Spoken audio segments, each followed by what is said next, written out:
Hagamos una reminiscencia para no tenerlos en espera. En la última clase hablamos del testamento. Señalamos que el testamento en la legislación guatemalteca tiene básicamente tres características, ¿verdad? Es un acto personalísimo, es revocable, mediante el cual se transmite el patrimonio o parte del mismo de una persona para después. Señalamos que la capacidad para testar es la capacidad de ejercicio, es la que regula nuestro código en el artículo octavo, que se adquiere a los 18 años. Y señalamos que hay una libertad para testar, que fue en la que iniciamos un conversatorio colateral con usted, Sergio, relativo a que la libertad se ve atenuada en razón de la obligación de prestar alimentos que existe en algunos casos. Y así también señalamos que hay otras dos circunstancias impeditivas, que son las del contrato de sucesión recíproca y que también no se puede otorgar testamento mancomunado en un solo acto, ¿verdad? Sino que la ley resalta que es un acto definitivamente personalísimo. Abordamos también de las incapacidades para otorgar testamento. La primera es el caso de las personas declaradas en estado de interdicción. Obviamente, la interdicción es un juicio que da concreción a la incapacidad de una persona, pero también tienen esa limitación las personas que son sordas o las que no pueden expresarse, siempre y cuando no puedan comunicarse por escrito, porque cuando pueden hacerlo, esa no sería una circunstancia impeditiva. Y así también hablamos de que aun y cuando no exista un pronunciamiento judicial en relación a la interdicción, es viable que en un momento dado el notario en el propio acto de otorgar el testamento se perciba que las personas no están en el uso de sus facultades mentales y volitivas, y él no se arriesgue, ¿verdad? Y suspenda el otorgamiento del testamento. Luego señalamos que básicamente hay dos tipos de testamentos: los testamentos comunes y los testamentos especiales. Los comunes son el abierto y el cerrado. El abierto, como su nombre lo indica, se denomina de esta forma porque el testador hace su alocución, da a conocer su voluntad ante el notario y ante los testigos.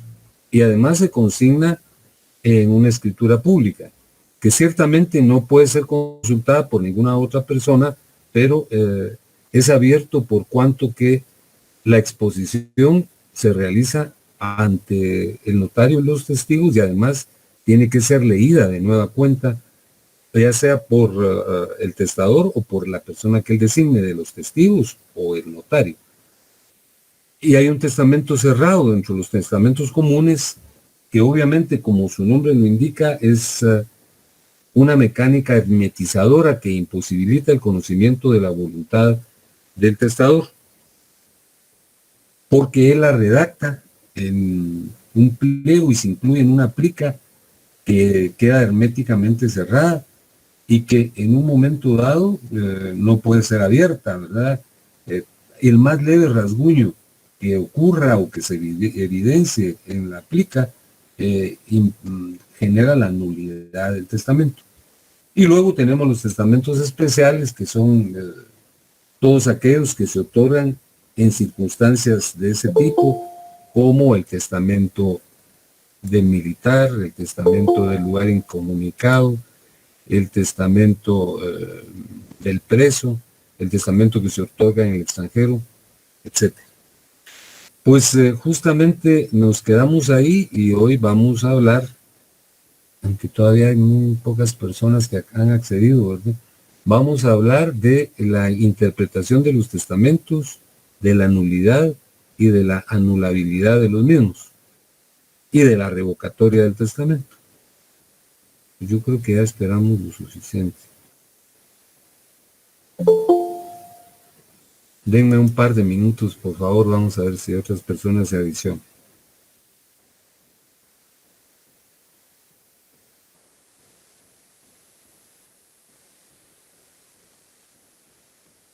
Buenas noches, licenciado. Buenas noches, Lilian. Mucho gusto saludarla. Igualmente.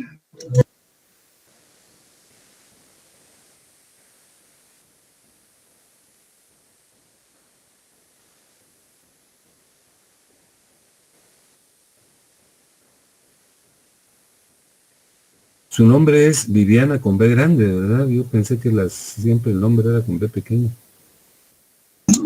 Sí, licenciado. Así me lo escribieron. Así se lo escribieron, ¿verdad?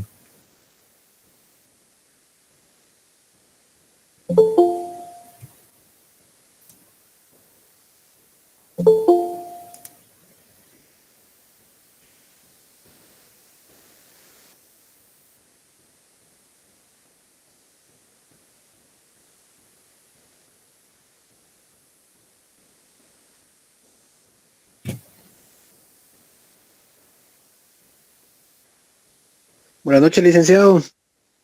¿Qué tal, Cristian? ¿Cómo está? Mucho gusto saludarlo. Bueno, yo creo que ya es justo que entremos, ¿verdad? Ahorita vamos a iniciar la clase.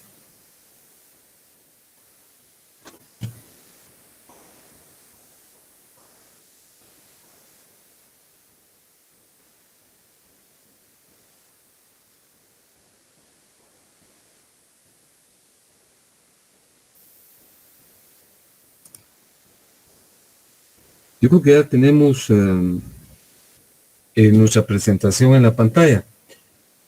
El primer tópico, muchas gracias, muy amables. El primer tópico que vamos a abordar es el relativo a la interpretación de las disposiciones testamentarias. Y empiezo relacionando lo siguiente. Fíjense que realmente la manera de exponer o transmitir una idea en el ámbito jurídico se vuelve compleja. Los abogados tendemos a utilizar un lenguaje que muchas veces resulta abstruso, ¿verdad? Y la prueba de ello es la propia legislación, ¿verdad? Al punto de que muchos dispositivos contenidos en la ley resultan oscuros y a veces hasta contradictorios, al punto que la propia Constitución tiene que ser interpretada. Todos sabemos que el supremo intérprete de la Constitución es la Corte de Constitucionalidad. Y de igual forma, el planteamiento de algunas formulaciones legislativas resulta muy complejo, por lo que hay un capítulo en la temática jurídica que es relativo a la interpretación, ¿verdad? Hay mecanismos, instrumentos, herramientas que posibilitan el entendimiento de las normas jurídicas. Precisamente por eso señalamos en el numeral 1 que la palabra interpretar significa desentrañar el sentido de una norma. Es decir, existen circunstancias impeditivas como las que yo les he señalado, ¿verdad? Hay por ahí una expresión popular que está formulada entre manera histriónica y seria, que dice que si se reúnen 5 abogados, hay 10 opiniones sobre un tópico, ¿verdad? Porque realmente las formulaciones jurídicas resultan ser complejas. Por eso dice don Guillermo Cabanellas, a quien invocamos también en el numeral 1, que el mecanismo de interpretar es el que posibilita aclarar o explicar el contenido de una norma. El problema genérico es relacionado con la interpretación de la ley, pero realmente el mecanismo de interpretación es valedero y aplicable a cualquier pronunciamiento jurídico, como los contratos, ¿verdad? Los contratos muchas veces plantean oscuridad, son abstrusos o ambiguos. Las sentencias, ¿verdad? Las sentencias que se formulan o se dictan en un tribunal también plantean esa dubitación. Y también los testamentos no son ajenos al problema. Entonces, de dar cuenta que el mecanismo de la interpretación es aplicable a las leyes, a las sentencias, a los contratos y, por supuesto, también a los testamentos. Fíjense que el problema de la interpretación del contrato no resulta de difícil resolución, porque en los contratos concurren dos o más voluntades. Precisamente la ley define el contrato señalando que es un acuerdo de dos o más voluntades que crean, modifican o extinguen una obligación. Y el tratamiento para la interpretación de los contratos es muy amplio. El propio código contiene una serie de preceptos que posibilita lo relativo a el entendimiento de los contratos cuando estos son abstrusos, complejos, oscuros o contradictorios. Pero en el caso del testamento se plantean dos dificultades. En primer lugar, es unilateral, hay una sola voluntad, no puede contrastarse con la otra, ¿verdad? Y al margen de eso, no existe una prolífica manifestación legislativa en torno a los contratos. Yo les pido que lean el artículo 940, en relación a los testamentos, que se refiere a la interpretación de las disposiciones testamentarias. Entonces, como ustedes pueden ver, es un solo artículo el que regula esta situación. Este artículo establece lo siguiente. Leámoslo, por favor, si ya lo tienen a la vista. Ya lo tienen a la vista.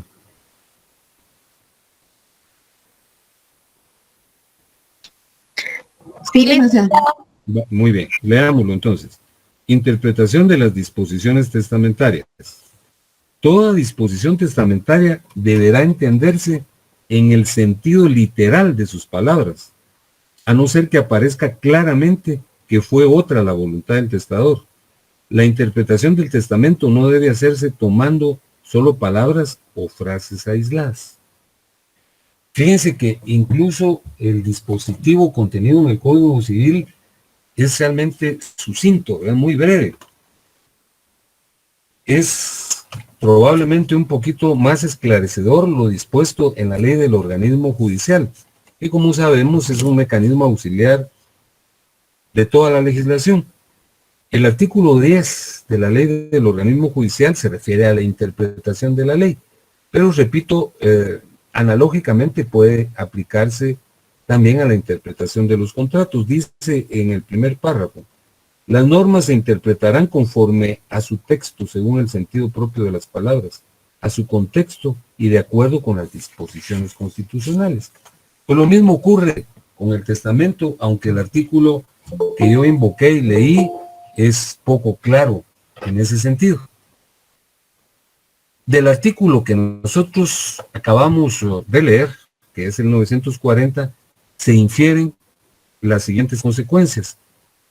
Leámoslas, están contenidas en los numerales 4.1, 4.2 y 4.3. La interpretación literal o gramatical no puede ser en sentido etimológico, sino en sentido sintáctico. Aquí explicamos qué es el sentido etimológico. La etimología es la parte de la gramática que estudia el origen de las palabras. Recuerdan ustedes que hace un par de clases hablamos de la palabra sucesión y dijimos que la palabra sucesión procede del latín subcedere y succedere, que quiere decir poner una cosa en lugar de otra o poner a una persona en lugar de otro. Pues bien, el mecanismo etimológico que se utiliza muy frecuentemente en derecho no debe ser utilizado en el caso de los testamentos. No podemos invocar el origen etimológico de las palabras, sino tenemos que hacer uso de la sintaxis. La sintaxis es la parte de la gramática que estudia la coordinación de las palabras para formar oraciones y para expresar conceptos. Entonces, la primera inferencia que se hace del artículo 940 es que la interpretación literal o gramatical debe ser en sentido sintáctico, no en sentido etimológico.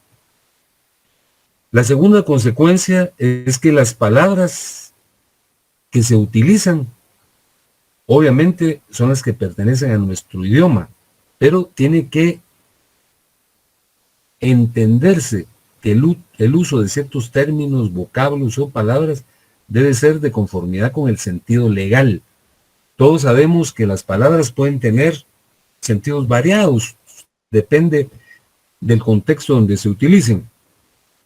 Por ejemplo, si yo utilizo la palabra taza en sentido popular, mire, por favor, sírvame una taza de café. La taza es un adminículo, ¿verdad? Que tiene una orejita donde lo tomamos y ahí se sirven bebidas. Esa es la significación de la palabra taza en sentido popular. Pero, digamos, en el derecho financiero, la tasa es una imposición. Hay que pagar una tasa del 5%. Y así sucesivamente.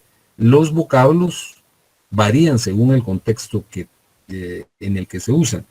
En el caso al que yo me estoy refiriendo, no solo la interpretación tiene que ser literal en sentido sintáctico, sino de conformidad con el sentido que se asigna en la ley.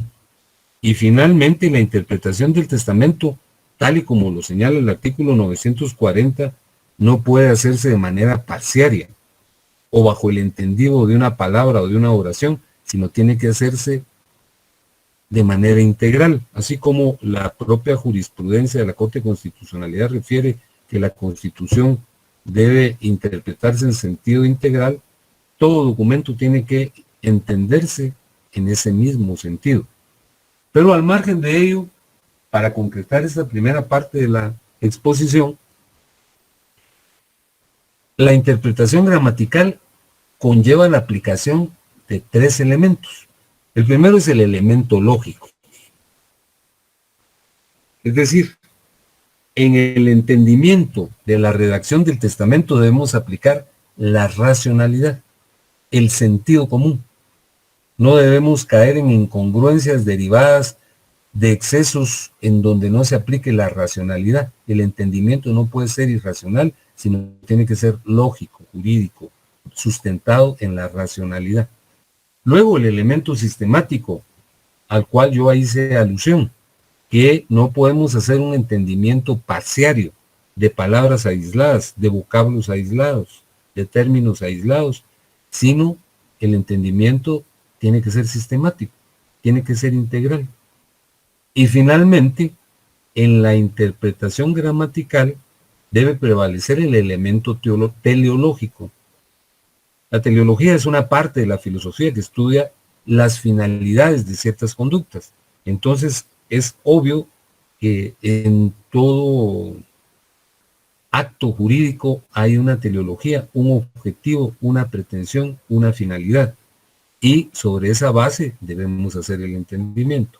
Entonces, repito, para concluir lo atañedero a la interpretación de las disposiciones testamentarias. Primero señalamos que interpretar quiere decir desentrañar el sentido de una exposición.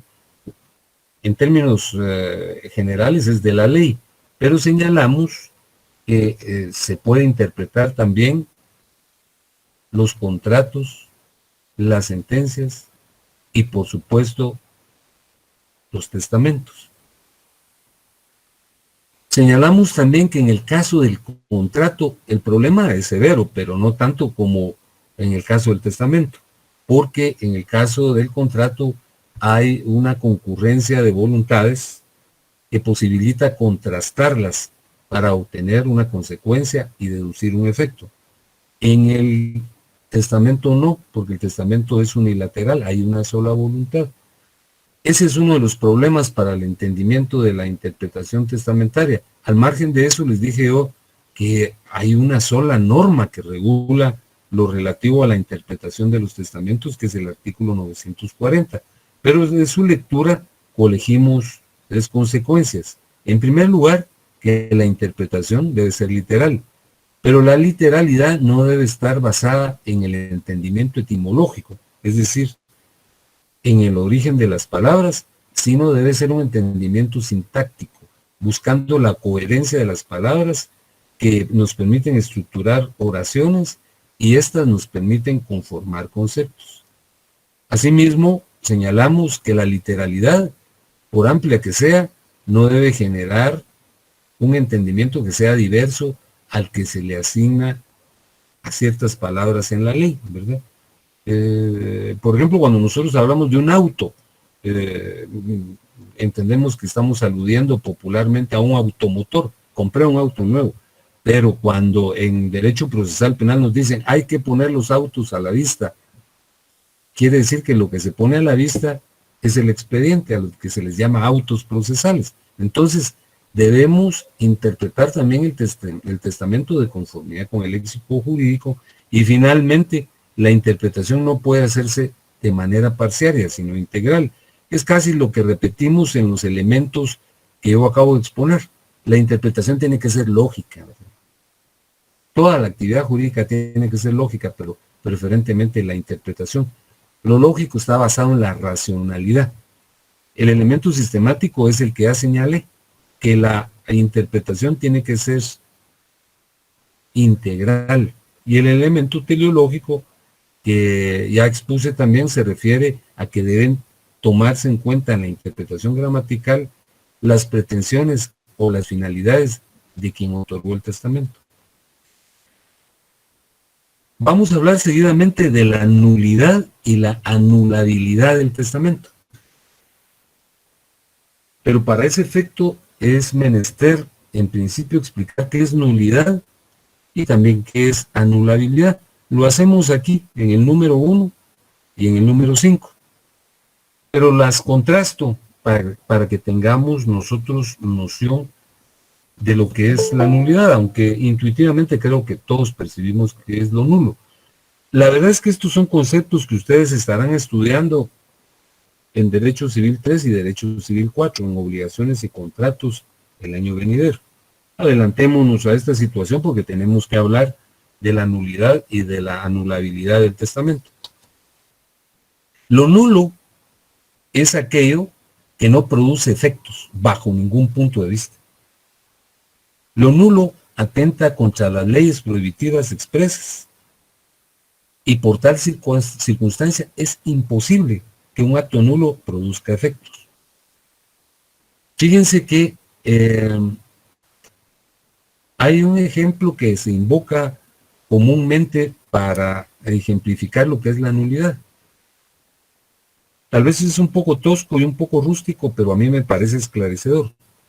Se trata de una señora que está embarazada y la señora resulta afectada de una enfermedad severa que posibilita que el producto de la concepción, que el feto, muera.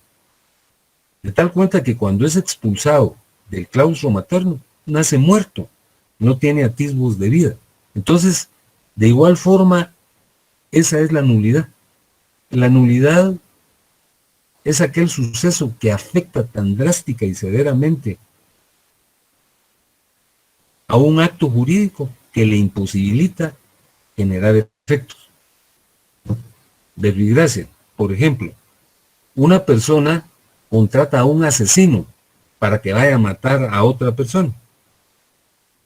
Ese es un acto nulo, no puede producir ningún efecto. El asesino le cobra, pero no cumple el encargo.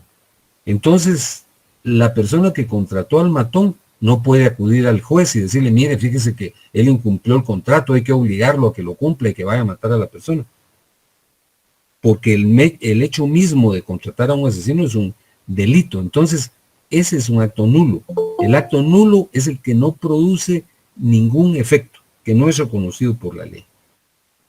Y lo anulable es aquello que, en efecto, está sustentado en una ilicitud, pero que es menester, para que no produzca efectos, que alguien lo impugne. Por ejemplo, ¿recuerdan ustedes en Derecho Civil 1 cuando estudiaron el matrimonio?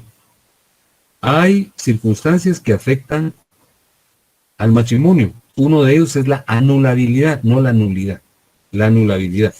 La nulidad está contenida en el artículo 88, que son los casos de insubsistencia, ¿verdad? Que dice que no pueden contraer matrimonio los parientes consanguíneos en línea recta y en la colateral los hermanos y medio hermanos. El pariente, si una persona se desposa con su mamá, con su hermana, ese es un acto nulo, no produce efectos de ninguna naturaleza. Pero hay otros que son anulables, que se producen y se necesita que sean impugnados para que no produzcan efectos, porque si no son impugnados, producen efectos. Por ejemplo, hay una dama que es raptada por un hombre. La rapta. ejerce la violencia para obligarla a que se case con él. Se la lleva, ¿verdad? Y la obliga a que se case con él. Entonces, de conformidad con lo prescrito en el párrafo 7º del libro primero, en donde se habla de la anulabilidad del matrimonio, si esa persona, cuando recupere la libertad, cuando se escape de su raptor, tiene que ir a presentar la denuncia y se instruye el proceso y se declara sin efectos.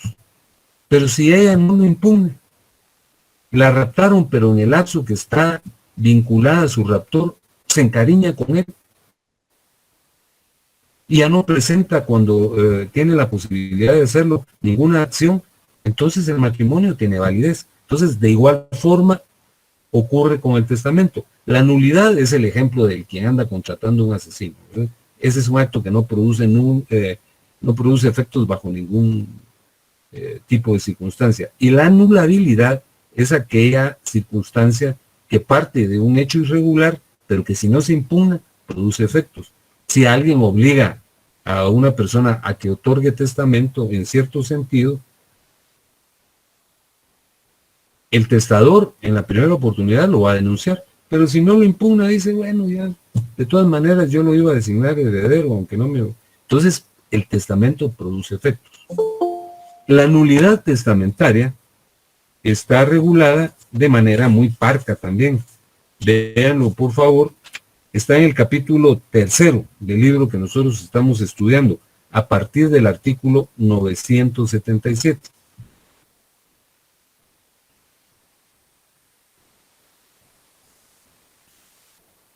Vamos a leer los artículos 977 y 978. El artículo 977 dice: es nulo el testamento que se otorga sin la observancia de las solemnidades esenciales que la ley establece. Y en el segundo párrafo dice: el testamento cerrado será nulo, además, cuando aparece rota la plica que lo contiene. ¿Cuáles son las solemnidades que regulan nuestro Código Civil? Las solemnidades están reguladas en el Código Civil y también en el Código de Notariado, pero las que incluye el Código Civil son las que nosotros leímos el martes anterior. El artículo 955 dice: testamento en escritura pública. El testamento común abierto deberá otorgarse en escritura pública como requisito esencial para su validez. El artículo 956 dice: el testador puede entregar al notario la minuta de sus disposiciones testamentarias o manifestar de palabra su última voluntad. El notario redactará el testamento y procederá a su lectura en presencia de los testigos en un solo acto y sin interrupción, llenando los demás requisitos que para el efecto exige el Código Notarial. Bueno, el testamento no se redacta en escritura pública, sino se redacta en una hoja de papel bond, es nulo, porque esa es una de las solemnidades exigidas por la ley. Aquí tiene que concurrir el testimonio de personas que dan fe de la veracidad del acto, pero no hay testigos, no concurren testigos, es nulo el testamento. Tiene que ser leído y celebrado en un solo acto, como señalamos, aunque estén agotados por la enorme cantidad de bienes que se están inventariando. Si se celebra en 3 días seguidos, suspendiéndolo parcialmente, es nulo, ese testamento es nulo. Y también es nulo el testamento cerrado, porque el testamento cerrado implica que la última voluntad del testador no es conocida, porque él la redacta y la introduce en un sobre. Recordemos lo que dice el artículo 959 sobre el testamento cerrado. En el testamento cerrado se observarán las solemnidades pertinentes prescritas para el testamento abierto y además las siguientes. Primero, el papel que contenga el testamento se pondrá dentro de una cubierta cerrada, de suerte que no puede extraerse aquel sin romper esto. En presencia del notario y los testigos y los intérpretes, en su caso, manifestará el testador que el pliego que presenta contiene su testamento y si está escrito y firmado por él o escrito por mano ajena, y si, por no poder firmarlo, ha hecho a su fuego otra persona cuyo nombre expresará. Sobre la cubierta del testamento extenderá al notario el acta de su otorgamiento, dará fe de haberse observado las formalidades legales y extendida y leída el acta la firmarán el testador los testigos, los intérpretes si los hubiere, y autorizará al notario con su sello y firma. Y dice el artículo 978, que era donde nos encontramos, el 977 en el segundo párrafo, que el testamento cerrado será nulo cuando apareciere rota la plica que lo contiene. Entonces esa es la disposición parca relativa a la nulidad. Ahora, lo relativo a la anulabilidad está regulado en el artículo 978. Dice, es anulable el testamento otorgado con violencia, dolo o fraude. Eso implicaría que el testador acudiera a las autoridades impugnándolo, ¿verdad? Porque fue obligado, o me dio dolo, o hubo fraude. Pero si él no lo impugna, el testamento adquiere validez. Ahora vamos a hablar de la revocación del testamento, que es la última parte de la exposición de esta noche. Ya explicamos en oportunidad anterior en qué consiste revocar. La revocación es una retractación, es una conducta que conlleva desdecirnos en una manifestación de voluntad. Yo instruyo a una persona para que vaya a hacer una cobranza a una casa. Tengo una empresa y remití unas mercaderías y no me han pagado, entonces le digo a una de las personas que trabaja conmigo, un mensajero, mira, lleva la factura y cobra. Pero después me avisan, mira, ya pagaron. Entonces le digo, ya no vayas. Me estoy retractando de una orden que ya di. Entonces, de igual forma, en el derecho, y específicamente en el derecho sucesorio, cuando el testador se retracta de una decisión que asumió y que consignó en un testamento, la está revocando. Entonces, revocar un testamento es dejarlo sin efecto. Por ejemplo, si yo otorgué un testamento en enero y en él declaraba heredero al señor A, pero en mayo me doy cuenta que tal vez no es la persona adecuada o conveniente, entonces voy nuevamente con el notario y le digo, mire, yo quiero dejar sin efecto el testamento de enero, voy a ordenar otro designando a un nuevo heredero. Eso es revocar un testamento, en eso consiste la revocación. Por eso decimos en el numeral 1 que revocar es una conducta mediante la cual se deja sin efecto una decisión, equivale a retractarse, a derogar un pronunciamiento. Y la revocación testamentaria, tal y como dice el número 2, es el acto unilateral que tiene lugar cuando el causante, ya sabemos quién es el causante de cujus o de cuyus, otorga un nuevo testamento y en el mismo establece de manera expresa que deja sin efecto el testamento precedente. Eso está regulado en el artículo 982 y ahorita vamos a leerlo cuando hablemos de las 3 clases de revocatoria que existen. La revocatoria puede asumir 3 modalidades. La revocatoria puede ser expresa, puede ser tácita y puede ser presunta. Expresa, tácita o presunta. La revocatoria expresa es cuando el testador, de manera manifiesta y clara y consecuentemente indubitable, deja sin lugar un testamento, a través del otorgamiento de un nuevo testamento, en donde incluye una referencia sobre este tipo de conducta. Ya les ejemplificaba con que un señor va o fue en enero del año 2020 y ordenó su testamento. Pero en mayo se arrepiente, ¿verdad? Por las razones que sean, y va con el mismo notario y le dice, mire, licenciado, fíjese que yo quiero dejar sin efecto el testamento de enero y voy a ordenar un nuevo testamento. Lo redacta y en una de las cláusulas testamentarias dice, expresamente dejo sin efecto el testamento que yo ordené en el mes de enero ante el mismo notario. Esa es la revocatoria expresa, cuando, repito, de manera puntual, clara e indubitable, se expresa esa situación. La revocatoria tácita tiene lugar cuando se otorga un nuevo testamento y no se hace ni siquiera mención al precedente. Vuelvo a utilizar el ejemplo. Una persona ordenó su testamento en enero, pero cambió de opinión y va a otorgar un nuevo testamento en mayo, sin hacer alusión al testamento de enero, ni siquiera lo menciona. Entonces, de manera tácita, se sobreentiende que dejó sin efecto el testamento de enero. Y finalmente, está la revocatoria presunta. La revocatoria presunta tiene lugar cuando una persona otorga su testamento, pero vende todos los bienes de su patrimonio, ¿verdad? Vean el artículo 985.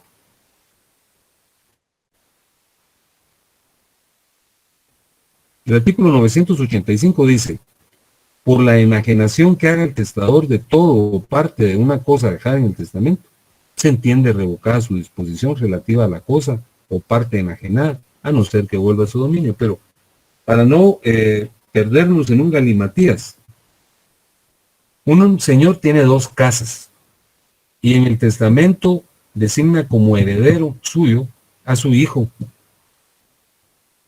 para que él sea el propietario de las casas cuando muera el causante.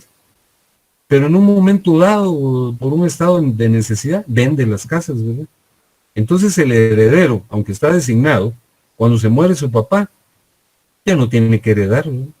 Porque él revocó presuntamente el testamento al vender los bienes que iban a formar parte de la herencia. Entonces, repito, la diferencia entre las clases de revocatoria es la siguiente. La revocatoria expresa es cuando de manera clara y se dice: yo dejo sin efecto el testamento que otorgué en enero.